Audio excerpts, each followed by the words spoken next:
Shalom, selamat pagi semuanya. Bersyukur, berterima kasih pada Tuhan. Kalau pagi hari ini kita boleh bersama lagi menaikkan pujian, syukur, penyembahan bagi Tuhan. Bersyukur buat kemurahan dan kebajikan Tuhan yang terus dinyatakan dalam hidup kita. Sebab itu pagi hari ini kita mau bersama-sama menaikkan pujian, syukur, penyembahan. Sebab Tuhanlah yang dipuji, disembah.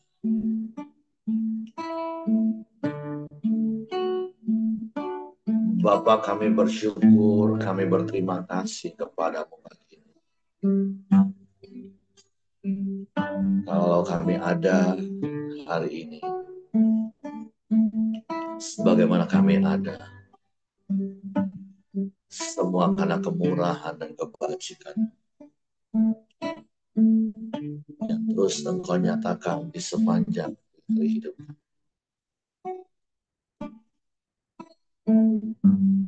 Kami berterima kasih kepadamu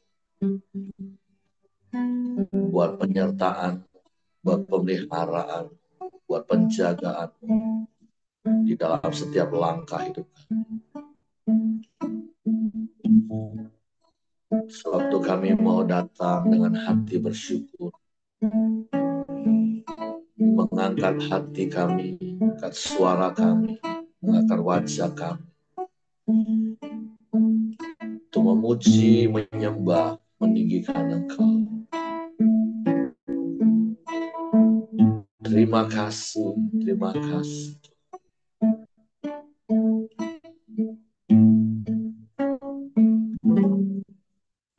Oleh karena kemurahan Tuhan, ku ada sampai hari ini.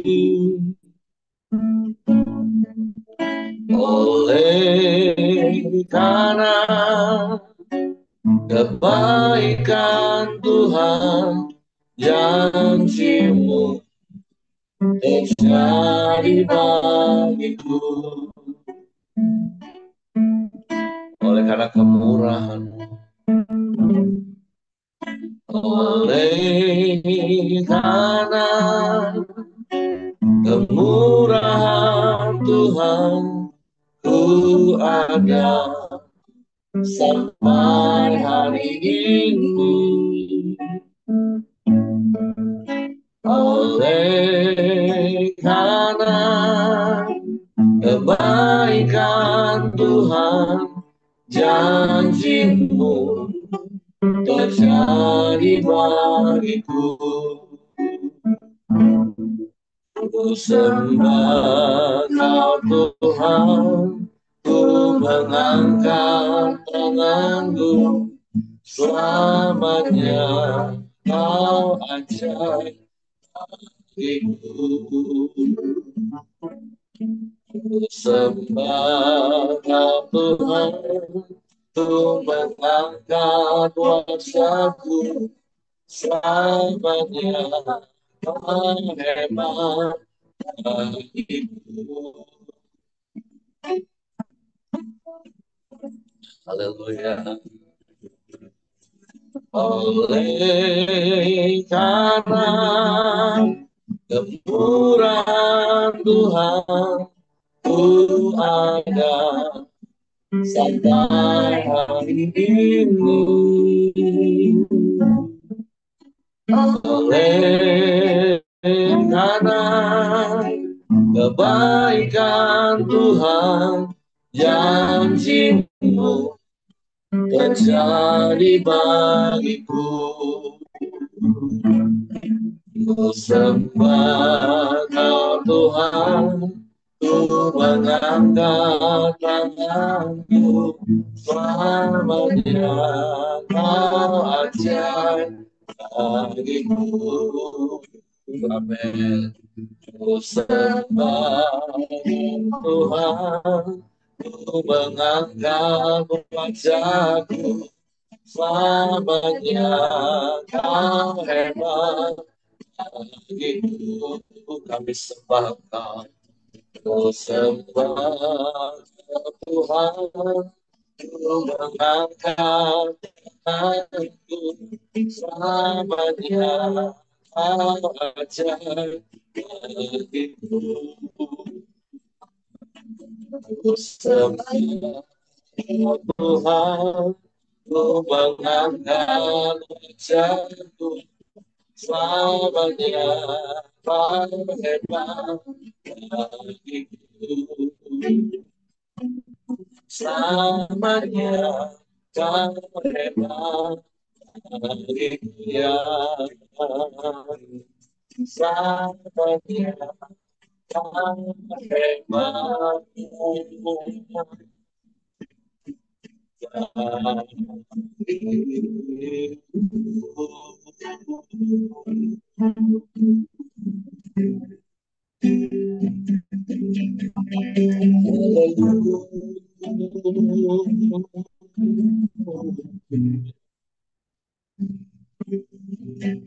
Haleluya,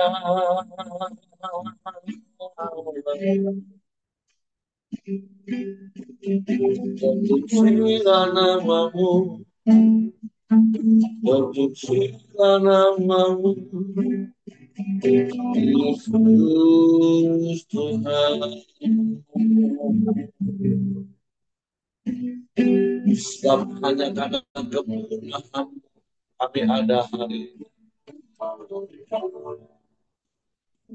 Sebab hanya oleh kebaikanmu kami hidup hari ini.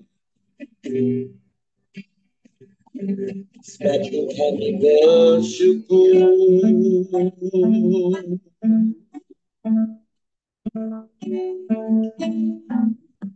terpujilah namamu, terpuji namamu. Haleluya,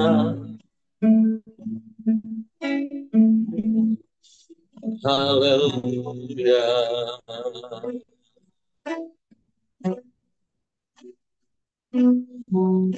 Ajaib Engkau, ajaib. Engkau dahsyat, Engkau hebat, Engkau luar biasa. Tiada yang sepertimu Tuhan. Tiada yang lain selain Engkau. Kami menyembah,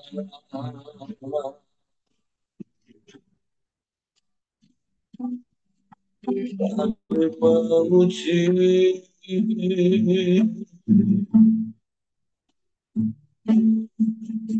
meninggikan namamu, Yesus Tuhan.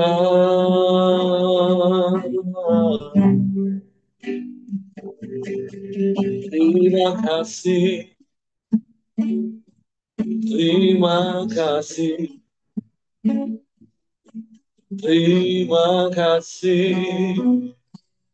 Engkau baik, sungguh baik, teramat baik, selamanya Kau baik. Tidak ada yang lain, tidak ada yang sama seperti hanya Engkau satu-satu. Kami bersyukur,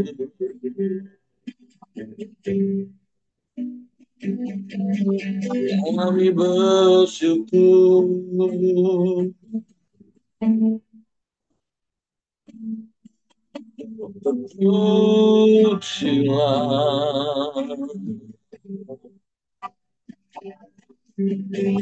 terpujilah namamu, Yesus Tuhan.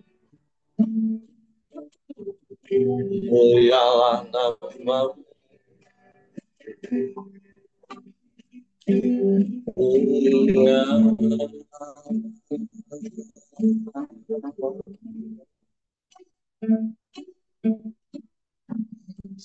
Ajaib, ajaib Engkau Tuhan, mulia, mulialah namamu. Tidak ada yang lain, tidak ada yang sama seperti hanya Engkau satu-satunya.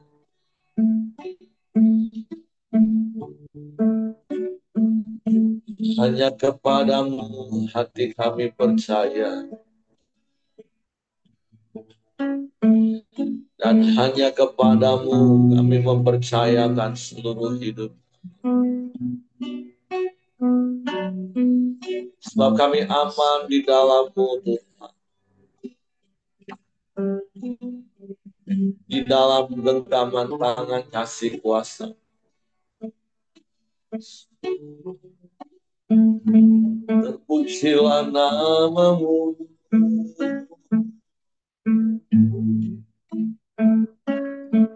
terpujilah namamu. Haleluya,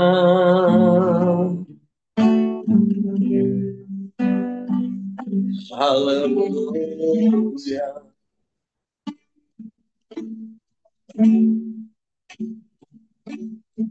Engkau baik Tuhan, Kau sungguh baik, Kau teramat baik, selamanya Kau baik. Haleluya,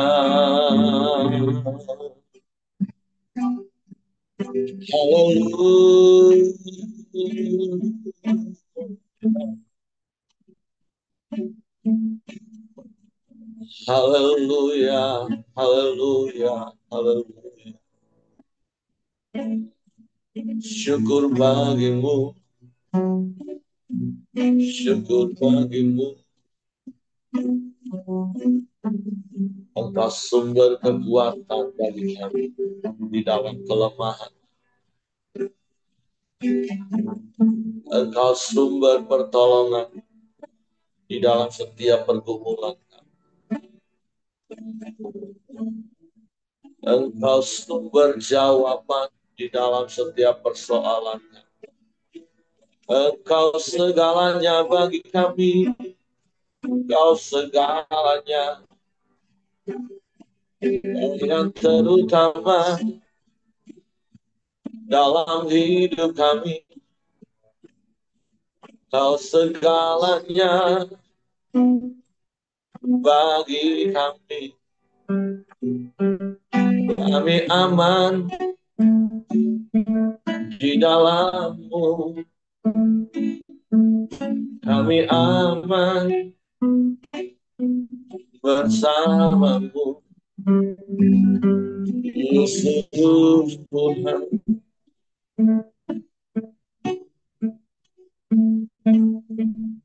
terpujilah nama-Mu, terpujilah nama. Haleluya,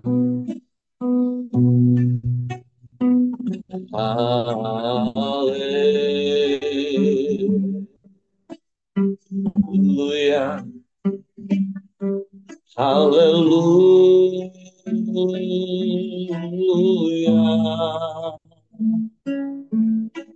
haleluya, haleluya.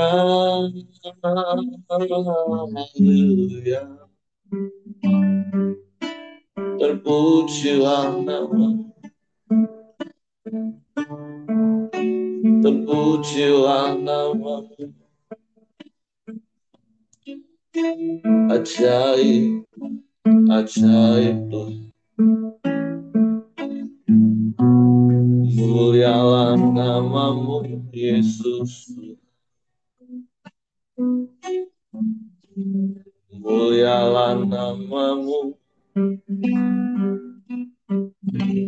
mulia.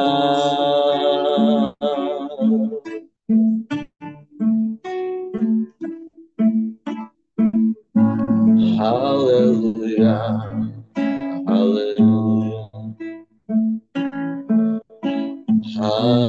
haleluya.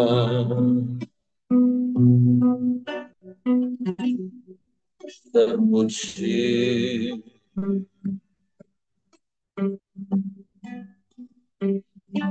terpuji namamu. Terima kasih Tuhan. Terima kasih Bapa.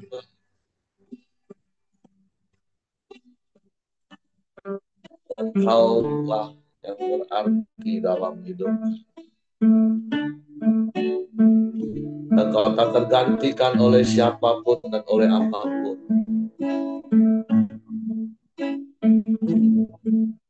Haleluya. Engkau yang menopang hidup kami. Engkau yang menjaga langkah kami. Engkau yang menyertai kami. Engkau yang melindungi kami. Terima kasih.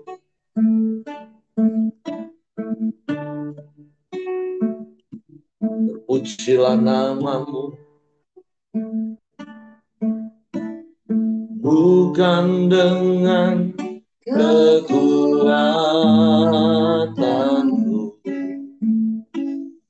ku dapat jalani hidupku,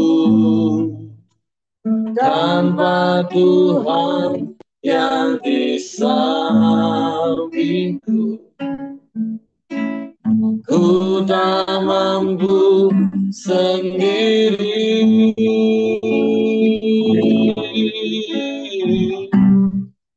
Engkaulah Tuhanku yang menolongku. Ku pandang wajah-Mu dan berseru, Yesus, pertolonganku datang dari-Mu. Peganglah tanganku, jangan lepaskan. Kaulah harapan dalam hidupku. Amen, amen. Bukan dengan kekuatanku, ya, ku dapat jalani hidupku. Amen. Tanpa Tuhan yang di sampingku, ku tak mampu sendiri.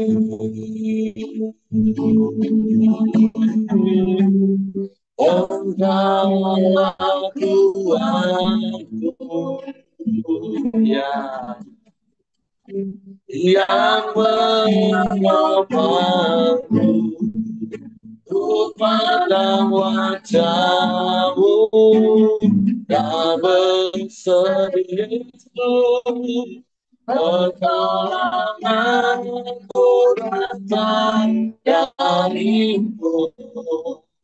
Peganglah tanganku, jangan lepaskan. Kaulah harapan dalam hidupku. Ku pandang wajah-Mu dan berseru, Yesus, pertolonganku datang dari-Mu, ya. Peganglah tanganku, jangan lepaskan.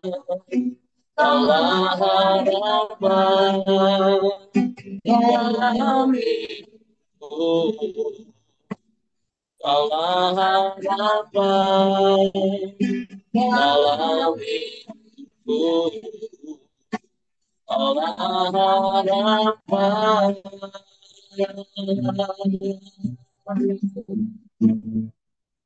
dalam hidupku.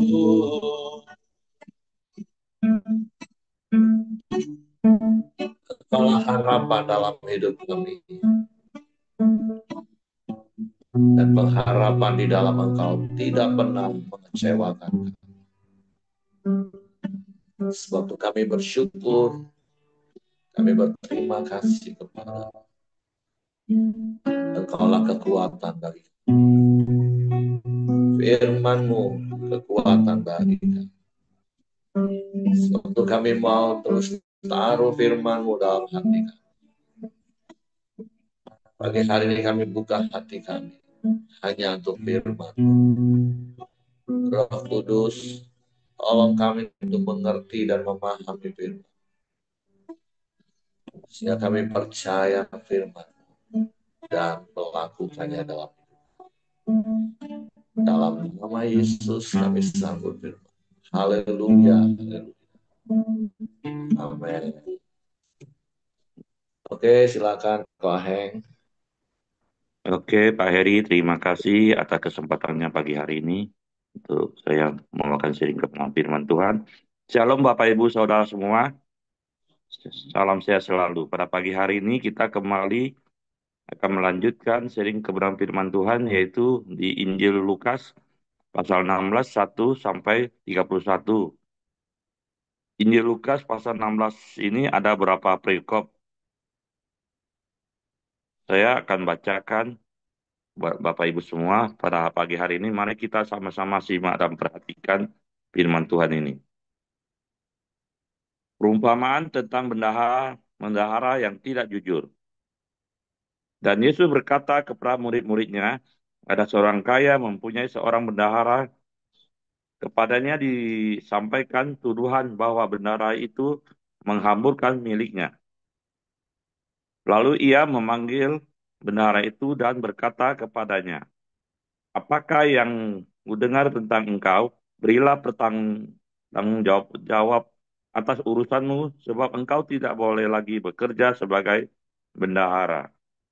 Kata bendahara itu di dalam hatinya, apakah yang harus aku perbuat?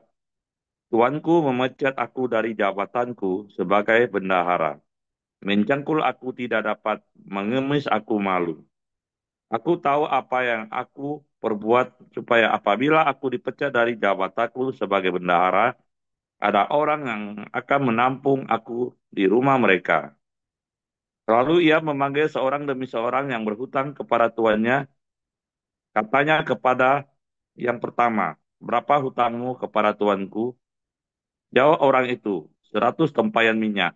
Lalu katanya kepada orang itu, inilah surat hutangmu, duduklah dan buat surat hutang lain. Sekarang juga, 50 tempayan. Kemudian ia berkata kepada yang kedua, dan berapakah hutangmu? Jawab orang itu, 100 pikul gandum.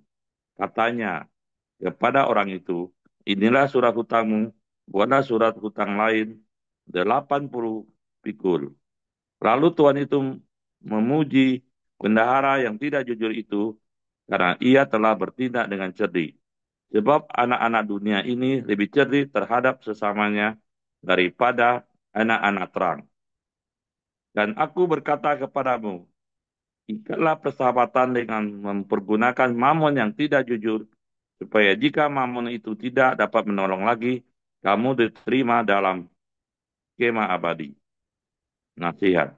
Barang siapa setia dalam perkara kecil, ia setia juga dalam perkara-perkara besar.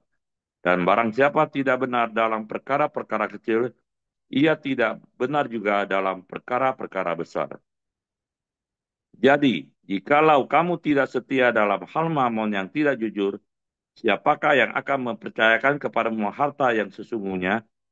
Dan jikalau kamu tidak setia dalam harta orang lain, siapakah yang akan menyerahkan hartamu sendiri kepadamu?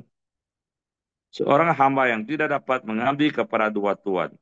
Karena jika demikian, ia akan membenci yang seorang dan mengasihi yang lain. Atau ia akan setia kepada seorang dan tidak mengindahkan yang lain. Kamu tidak dapat mengabdi kepada Allah dan kepada Mammon.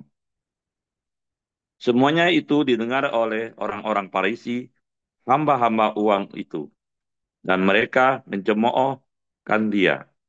Lalu ia berkata kepada mereka, kamu membenarkan diri di hadapan orang, tetapi Allah mengetahui hatimu. Sebab apa yang dikagumi manusia dibenci oleh Allah. Hukum Taurat dan kitab para nabi berlaku sampai kepada zaman Yohanes, dan sejak waktu itu kerajaan Allah diberitakan, dan setiap orang menggagahinya berebut memasukinya. Lebih mudah langit dan bumi lenyap daripada satu titik dari hukum Taurat batal. Setiap orang yang menceraikan istrinya lalu kawin dengan perempuan lain, ia berbuat zina. Dan barang siapa kawin dengan perempuan yang diceraikan suaminya, ia berbuat zina. Orang kaya dan Lazarus yang miskin.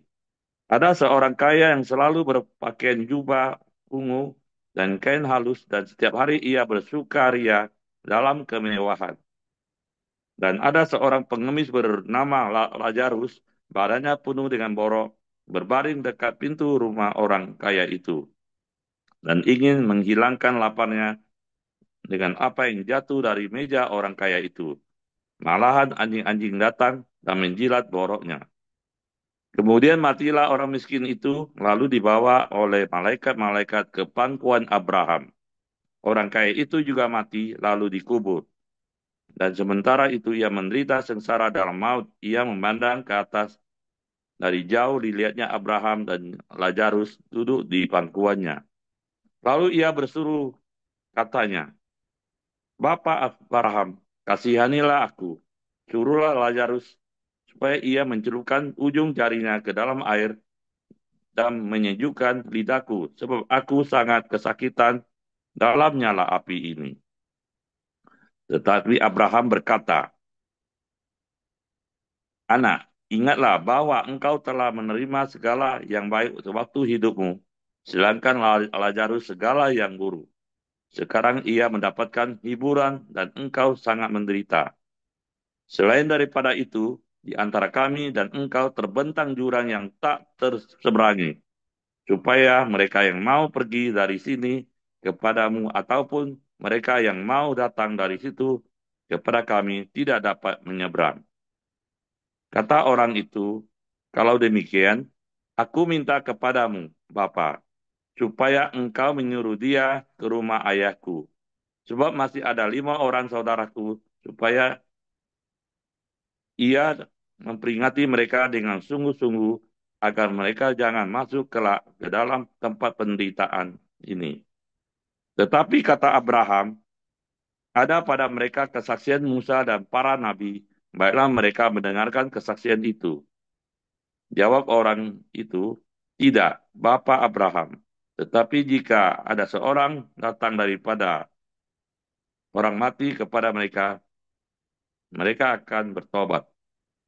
Kata Abraham kepadanya, jikalau mereka tidak mendengarkan kesaksian Musa dan para nabi, mereka tidak juga akan mau diyakinkan, sekalipun seorang yang bangkit dari antara orang mati. Amin. Demikian pembacaan firman Tuhan pada pagi hari ini.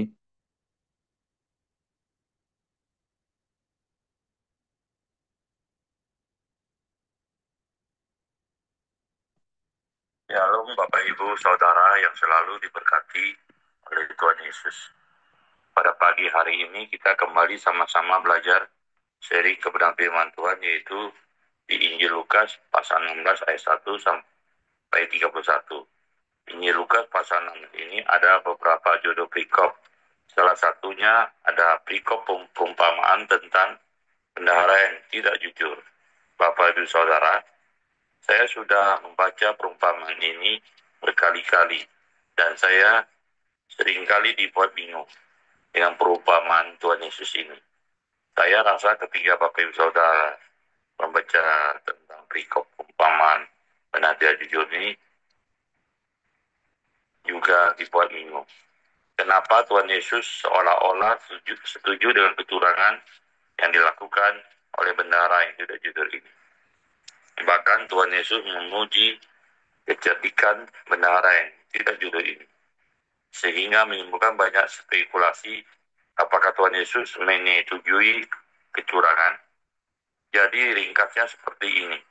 Seorang bendahara, ia bekerja kepada seorang tuan, dan kemudian tuan ini mencurigai, memberikan tuduhan bahwa si bendahara sudah menyelewengkan, menghampurkan apa yang menjadi milik si tuan.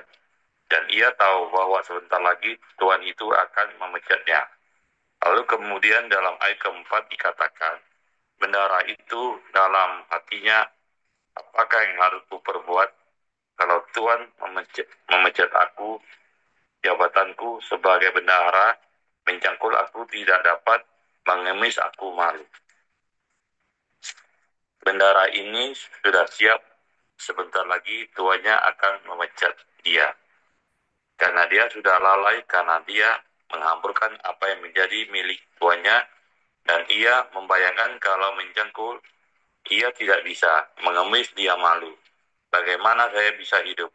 Lalu kemudian dia melakukan ini, aku tahu apa yang akan aku perbuat. Memang bendahara ini orang yang cerdik, bendahara ini orang pintar. Lalu berkata seperti ini. Lalu ia memanggil seorang demi seorang yang berhutang kepada tuannya. Jadi dia kumpulkan orang-orang yang dulu berhutang kepada tuannya, karena selalu proses pembayarannya hutang piutang itu lewat dia. Maka bendahara mendatangi orang yang hutang kepada tuannya dan berkata, berapakah hutangmu kepada tuanku? Kalau orang itu menjawab 100 tempayan minyak. Lalu katanya kepada orang itu, inilah surat hutangmu. Duduklah dan buat surat hutangmu sekarang juga. 50 tempayan. Siapa yang tidak mau hutangnya 100 disuruh bayar 50 saja. Tidak hanya kepada satu orang, kepada orang lain juga. Kenapa hutangmu? Berapa hutangmu? Jawab orang itu. 100 pikul gandum, katanya kepada orang ini. Inilah surat hutangmu. Buat surat hutangmu yang lain. 80 pikul. Tentu saja pilih durian runtuh, hutang yang 100 pikul gandum, suruh bayar 80 saja. Tujuannya apa, Bapak Ibu Saudara? Bendahara melakukan itu supaya dia membangun relasi dengan orang yang berhutang tadi. Tujuannya juga kita sudah tahu, supaya orang berhutang budi dengan dia. Dan sama sekali akan membalas jasanya, kebaikannya dengan tanda kutip. Tentu saja si bendahara yang tidak jujur ini, dan karena ayat yang keempat dikatakan, aku ada yang aku perbuat. Apabila dipecat dari jabatanku sebagai bendahara, ada orang yang menanggung aku di rumah mereka. Dengan melakukan hal ini, orang menjadi berhutang budi dengan, dan maka apabila dia dipecat, dia bisa menumpang di rumah orang dan dia bantu itu. Bapak Ibu Saudara yang berkati Tuhan Yesus, kita lihat di sini. Si bendahara ini tidak jujur. Dia tapi punya plan yang bagus. Dia punya rencana. Dia sudah memperhitungkan kalau aku ini akan melakukan ini apabila aku mengalami ini. Dan dia tidak jujur, dia merugikan double bagi tuannya. Sudah menghamburkan milik tuannya, kemudian orang-orang yang berhutang kepada tuannya pun dipangkas demi menyelamatkan dirinya. Pertanyaannya, apakah Yesus menyadarkan perumpamaan ini supaya kita melakukan seperti bendahara yang tidak jujur ini? Tentu saja tidak demikian, Bapak Ibu Saudara. Dan juga jangan salah mengerti dalam pemahaman ini. Yesus tidak mengajari kita untuk berbuat tidak jujur. Yesus benci kecurangan. Coba kita baca lagi ayat yang ke-11. Jadi jikalau kamu tidak setia dalam hal mamon yang tidak jujur, siapakah akan mempercayakan kepadamu harta yang sesungguhnya? Kalau dulu hal mamon saja kita tidak jujur, siapa nanti yang akan mempercayakan harta yang sesungguhnya? Yesus mengajarkan kita berbuat jujur dalam segala hal. Yesus berkata, bukan hendaknya kita tulus seperti merpati. Jadi Yesus sama sekali tidak menyetujui kecurangan dan ketidakjujuran. Lalu kenapa Yesus menggunakan perumpamaan tentang benaran tidak jujur? Kita perlu lihat konteksnya. Inilah poin yang akan disampaikan kepada kita. Lihat lagi kita di ayat ke-8. Lalu Tuhan itu memuji bendahara yang tidak jujur itu karena ia telah bertindak dengan cerdik. Sebab anak-anak dunia lebih cerdik terhadap sesamanya daripada anak-anak terang. Ini penekanan yang mau Yesus sampaikan kepada kita semua.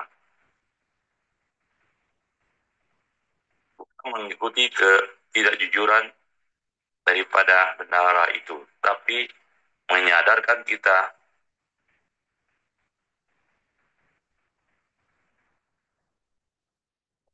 dunia lebih cerdik daripada anak-anak Allah. Ingat loh kita, domba yang ada dikelilingi oleh serigala-serigala yang buas. Jangan sampai kita lugu-luguan, lalu kemudian kita dicurangi mereka. Yesus terus mengingatkan kepada kita, ingat di sekeliling kita banyak orang yang tidak jujur, di sekeliling kita banyak orang yang jahat. Jangan jadi orang Kristen yang lugu, polos tulus tapi bodoh. Yesus berkata, kamu harus tulus seperti merpati, tapi tidak berhenti sampai di situ. Kamu juga harus cerdik seperti ular. Kenapa Bapak Ibu Saudara? Karena orang-orang di dunia ini seperti serigala yang buas. Maaf, mereka ular semuanya. Jadi kalau kita tidak cerdik, kita akan tidak dikadali mereka. Kita diperdaya mereka. Kita ditipu mereka. Tuhan Yesus tidak mau hal itu terjadi pada kita semua. Sebab itu kita harus minta hikmat Tuhan dan tuntunan Tuhan dalam firman-Nya. Seninya di sini mesti cerdik, dan saat yang sama kita mesti tulus. Kalau cerdik saja tidak tulus akan sama dengan anak-anak dunia. Kita sama seperti bendahara yang tidak jujur ini.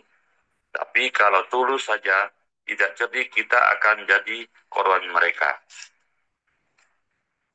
Jadi ini adalah kombinasi, mesti kita harus punya tulus seperti merpati dan juga cerdik seperti ular. Demikian firman Tuhan pada pagi hari ini. Dan waktu selanjutnya saya serahkan kepada Bapak Heri untuk melengkapinya. Terima kasih, Tuhan Yesus memberkati kita semua. Amin. Haleluya.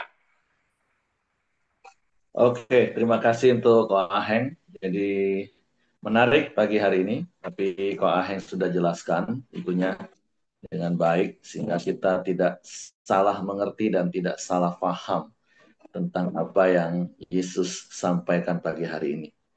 Ini bukan bicara Yesus melegalkan kecurangan, bukan. Tapi Yesus kan sedang memberikan perbandingan anak-anak dunia saja untuk tujuan dirinya sendiri, dia bisa berlaku cerdik. Tapi seperti tadi Ko Aheng sudah katakan dan berkali-kali saya ingatkan, seperti Edko katakan, keseimbangan itu kunci kehidupan. Apa yang harus seimbang? Seperti apa yang tadi Ko Aheng sudah sampaikan, kita ini harus cerdik seperti ular, tapi tulus seperti merpati. Nah, itu harus seimbang. Karena kalau kita hanya cerdik tapi nggak tulus, ya seperti bendahara dari seorang tuan ini. Dia cerdik untuk menyelamatkan dirinya, supaya waktu dipecat, ada orang yang mau menampung dia. Tapi dia nggak tulus, hanya cerdik. Jadi ya akhirnya itu bukan cerdik sebenarnya, licik. Dan dunia ini penuh dengan trik dan kelicikan. Makanya tadi kalau Aheng udah ingatkan kita. Makanya anak Tuhan juga harus cerdik, tapi tulus. Nah, itu perbedaan anak-anak dunia. Nah, memang berkali-kali sering saya katakan, terkadang gereja ini hanya menekankan, ayo kita tulus, tulus, tulus, tapi kita nggak cerdik. Makanya kita dibodohin terus oleh situasi dunia. Karena memang dikatakan kalau bicara tentang kecerdikan, orang dunia ini lebih cerdik, tapi lebih tepatnya licik. Karena mereka nggak tulus, karena tujuannya untuk diri sendiri. Nah, Tuhan ingatkan, di dunia ini yang memang ikatan dunia yang paling kuat itu ya mamon. Tapi Tuhan mau mengajar kepada kita, makanya perikop yang kedua. Nah, berkali-kali juga saya katakan, sebenarnya kan teks asli dari Alkitab itu kan tidak ada judul-judul perikop. Itu kan penambahan. Sehingga seakan-akan perikop itu terpisah, padahal nggak terpisah. Itu nasihat yang berkelanjutan. Nah, tapi bagi kita, firman Tuhan katakan, kita harus dapat dipercaya dalam hal keuangan. Jangan seperti bendahara itu tadi. Dia nggak bisa dipercaya. Bahkan ketika sudah ketahuan belangnya pun, dia masih dengan akal bulusnya mencari cara untuk menyelamatkan diri. Nah, tidak dengan kita. Kalau kita dalam hal mamon, hal keuangan, kita harus dapat dipercaya. Mulai dari hal-hal yang kecil. Sehingga ketika kita dapat dipercaya dalam hal-hal yang kecil, dalam hal mamon, kita akan dipercaya kepada hal-hal yang besar. Dan bukan itu saja, bahkan nanti ketika kita meninggalkan dunia ini, kita diterima di kemah abadi. Jadi sekali lagi seperti Ko Aheng tadi katakan di awal, bukan berarti Tuhan itu melegalkan kecurangan, bukan. Tuhan kan hanya sedang memberikan perbandingan antara orang dunia dan anak-anak terang. Jangan sampai anak terang itu licik seperti anak-anak dunia, tapi juga jangan bodoh. Karena memang dunia ini hanya mengenal satu bahasa, uang. Nah, kita harus dikenal sebagai orang yang cerdik tapi tulus, dapat dipercayai dalam hal keuangan, sehingga di dalam dunia ini bisa kita kelola dengan baik keuangan kita. Bahkan itu untuk membangun kerajaan Allah. Sehingga ayat yang ke-10 tadi dikatakan ya, kalau kita setia dalam perkara kecil, baik itu dalam keuangan, Tuhan akan percayakan. Dan kita menggunakannya bukan untuk tujuan pribadi kita, dalam kelicikan, bukan. Tapi kita harus kelola dengan baik keuangan kita itu dalam kesetiaan, supaya kita dapat dipercaya oleh Tuhan. Sehingga selama di dunia ini ya hidup kita akan aman. Karena di dalam dunia ini kan semua urusannya bicara tentang uang. Makanya ikatlah persahabatan dengan dunia ini dengan mamon. Karena dunia ini cuma satu bahasanya Bapak Ibu, uang. Tapi bagi kita orang percaya, kita harus bijak kelola keuangan itu. Dapat dipercaya. Bangun hubungan itu dengan uang, tapi dalam kesetiaan. Mulai dari hal-hal kecil. Sehingga di dalam dunia kita aman, dan ketika kita selesai di dunia ini, kita diterima di kemah yang abadi di dalam rumah Bapa. Jadi mari seimbang, tulus, dan cerdik. Itu yang Tuhan ingatkan bagi kita di perikop yang pertama dan kedua. Dan yang perikop yang ketiga ya itu kisah yang sudah tidak asing tapi berkaitan dengan apa yang di atasnya itu jelas kita belajarnya seperti Abraham. Kan berkali-kali kalau tokoh Lazarus itu kan seakan-akan orang hanya fokus pada Lazarusnya dan orang kaya. Nah, orang kaya itu cerdik itu. Sampai orang miskin pun dimakannya. Tapi juga jangan jadi seperti Lazarus yang miskin sehingga bisa dimakan oleh orang kaya. Jadilah seperti Abraham. Hidupnya juga kelimpahan dengan harta, dia kelola dengan baik, dan dia ada di tempat yang baik di kemah abadi. Jadi sebenarnya pasal 16 ini kan satu konteks pengajaran yang Yesus beri. Nah, makanya seringkali ketika kita baca Alkitab, kan kadang kita bisa terpisah-pisah konteks karena judul-judul perikop. Jadi ya ada kalanya judul perikop itu bisa mewakili, menjelaskan, dan menolong kita untuk memahami isinya. Tapi kadang kalau bicara secara ekspositori, judul perikop itu kadang membuat kita malah terputus-putus konteks keseluruhannya. Jadi ya hari ini poin pentingnya yang saya mau katakan ini, belajarlah seperti Abraham. Abraham itu waktu di dunia dia diberi kepercayaan oleh Tuhan dengan harta yang melimpah dan dia bisa kelola dengan baik dengan bijak dan waktu dia meninggal dia ada di tempat yang baik. Nah, itu yang Tuhan mau seperti itu dalam hidup ini. Jadi jangan jadi seperti orang kaya yang licik memanipulasi orang miskin. Tapi Tuhan juga nggak mau kita jadi orang miskin yang jadi bodoh karena dimakan orang kaya terus, yang licik tentunya. Tapi jadilah seperti Abraham, Bapak Ibu. Kelola keuangan kita dengan bijak, karena sekali lagi dunia ini cuma mengenal satu bahasa, uang, tapi kelola dengan kecerdikan dan ketulusan yang seimbang, sehingga di hadapan Tuhan kita berkenan, dianggap setia dalam perkara kecil, sehingga kita akan diperbesar kapasitas hidup kita. Jadi jangan alergi dengan uang, dan jangan tertipu oleh propaganda dan slogan-slogan sesat dunia ini. Sehingga artinya hidup kita akhirnya berfokus pada uang, bukan pada Tuhannya. Seperti slogan-slogan yang saya katakan, uang bukan segala-galanya, itu kebenaran. Itu yang harus kita pegang. Nah, dunia tambahkan, tapi segalanya butuh uang. Enggak. Enggak semua harus dengan uang di dunia ini. Uang enggak dibawa mati, itu kebenaran. Tapi dunia tambahkan dengan kelicikannya. Tapi kalau nggak punya uang, rasanya seperti mati. Enggak. Nah, hal-hal seperti itu yang kita nggak boleh. Kita butuh uang, iya. Bahkan beberapa waktu yang lalu saya katakan gereja, pekerjaan Tuhan butuh uang nggak? Butuh. Makanya ada perempuan-perempuan di Lukas pasal 8 itu melayani Yesus dengan kekayaan mereka. Dan berkali-kali saya katakan jangan sampai paradigma kita seperti paradigma lama. Kita cari Tuhan itu mau mendapatkan uang. Bukan. Tuhan itu sudah memberkati kita dan ketika kita bergereja. Mencari Tuhan dan bergereja itu kan dua konteks yang berbeda. Kita cari Tuhan ya karena kita butuh Tuhan. Dan ketika kita hidup bergaul karib dengan Tuhan, ya Tuhan pasti pelihara hidup kita. Tuhan berkati hidup kita. Nah, saat kita bergereja, ya berkali-kali seperti di Lukas 8, gereja untuk operasionalnya butuh uang dan kita nggak boleh alergi dengan uang. Jadi Tuhan yang sudah memberkati kita, mempercayakan uang kepada kita, kita kelola dengan baik, bukan untuk tujuan kepentingan diri kita, tapi untuk kerajaan Allah. Dan salah satunya ya untuk kita pergunakan bersama-sama menjalankan sebuah gereja yang ada di dalam dunia. Jadi itu yang harus kita pahami hari ini. Oke, terima kasih Ko Aheng. Itu saja yang saya tambahkan. Terima kasih. Ko Buyung yang akan berdoa hari ini dan nanti akan ditutup oleh Ko Aheng. Silakan. Atau Ko Buyung mau tambahkan sesuatu dulu? Silakan. Hmm.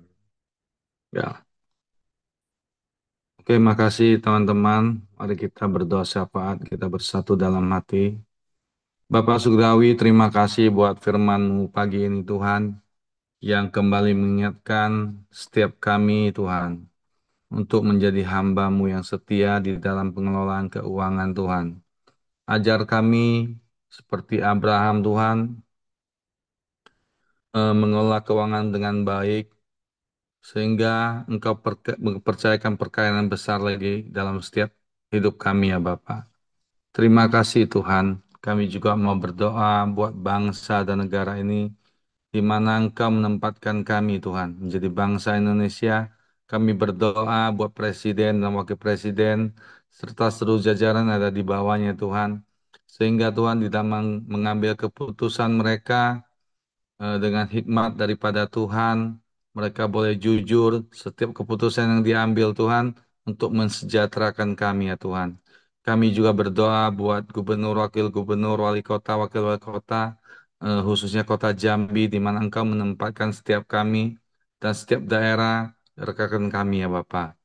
Terima kasih Tuhan, biarlah mereka hidup takut akan Engkau ya Bapak. Kami juga bersatu hati mau berdoa buat Pak Ungko. Biarlah Engkau terus menyertai pemulihan kesehatannya Tuhan. Semakin hari dia semakin pulih Tuhan. Engkau juga boleh mengurapi, memberkati setiap makanan, minuman, vitamin apapun yang dia konsumsi, semuanya mendatangkan pemulihan dan kesehatan bagi tubuh jasmani ya Bapa. Engkau juga memberi hikmat untuk anak-anaknya yang merawatnya Tuhan. Beri kesabaran Tuhan. Engkau juga boleh memberkati kesehatan anak-anaknya sehingga mereka boleh merawat bangku dengan baik ya Bapa. Terima kasih Tuhan. Kami juga bersatu hati mau berdoa buat Bu Dorcas. Engkau pulihkan kesehatannya Tuhan. Gantikan sel-sel yang baru Tuhan. Sehingga dia boleh pulih kembali. Boleh menjadi saksi bagi Engkau. Bahwa Engkaulah dokter di atas segala dokter yang mampu memberikan kesembuhan untuk setiap kami Bapak. Terima kasih Tuhan. Pagi ini juga kami berdoa buat Ibu Merianti yang pagi ini akan berangkat ke Jombang. Engkau boleh menyertai perjalanannya Tuhan. Tutup bungkus kendaraan dia pakai dengan kuasa darah-Mu. Setiap pekerjaan yang Engkau percayakan kepadanya, dia boleh menyelesaikan dengan hikmat daripada-Mu ya Bapa. Terima kasih Tuhan. Terima kasih ya Bapa. Mari kita sama-sama doa Bapa kami. Bapa kami yang di sorga, dikuduskanlah namamu. Datanglah kerajaanmu di bumi seperti di surga. Berikanlah kami pada hari ini makanan kami yang secukupnya. Dan ampunilah kami akan kesalahan kami. Seperti kami juga mengampuni orang yang bersalah kepada kami. Dan janganlah membawa kami ke dalam pencobaan. Tetapi lepaskanlah kami daripada yang jahat. Karena engkaulah yang punya kerajaan dan kuasa dan kemuliaan sampai selama-lamanya. Amin. Bapa di surga, kami kembali ucap syukur dan terima kasih kepada Engkau atas anugerah-Mu yang begitu besar bagi kami semua ya Tuhan. Sehingga pada pagi hari ini kami semua diberi kekuatan kesehatan dan dapat mengikuti sharing kebenaran firman-Mu pada pagi hari ini ya Tuhan. Supaya kami dapat aplikasikan setiap firman-Mu yang telah kami dengar boleh menjadi berkat bagi semua orang ya Tuhan. Terima kasih ya Tuhan, kami semua bersyukur pada Engkau. Pada hari ini kami serahkan ya Tuhan seluruh aktivitas kami ke dalam tangan Engkau ya Tuhan. Kau berdaulat atas hidup kami ya Tuhan. Supaya pun apa yang kami lakukan sepanjang hari ini boleh memuliakan nama Engkau. Dan Roh Kudus pimpin bimbing kami supaya kami senantiasa ya Tuhan memuliakan nama Engkau dimanapun saja kami berada ya Tuhan. Terima kasih ya Tuhan. Kiranya damai sejahtera, kekuatan kesehatan yang berlimpah-limpah yang datang dari Allah Bapa di surga dan kuasa kebangkitan di dalam anak yang tunggal Tuhan Yesus Kristus dan persekutuan dengan Roh Kudus kami terima dan kami terima dari sekarang sampai selama-lamanya. Hanya dalam nama berkat nama Tuhan Yesus. Haleluya. Amin. Oke, semangat pagi, selamat beraktivitas, dan Tuhan Yesus memberkati.